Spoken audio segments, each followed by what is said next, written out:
Title: Greek, the cradle of Western civilization. Meaning: today, we're discussing the word Greek. Greek is an adjective that relates to Greece, its culture, or its people. It signifies the rich and influential heritage of one of the world's most celebrated civilizations. Pronunciation. Pronouncing Greek is simple, Greek, with a soft G and clear enunciation. Use in a sentence. For example, ancient Greek philosophers like Aristotle and Socrates laid the foundations for Western philosophy. Importance.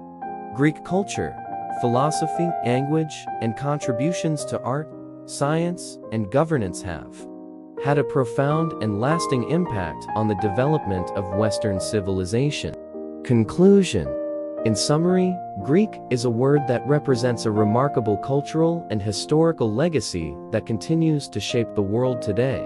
Thanks for joining us today on Connect to World. If you found this information helpful, please give it a thumbs up. And don't forget to subscribe for more educational and informative content.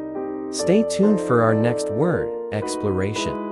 Until then, appreciate the enduring influence of Greek civilization on our modern world.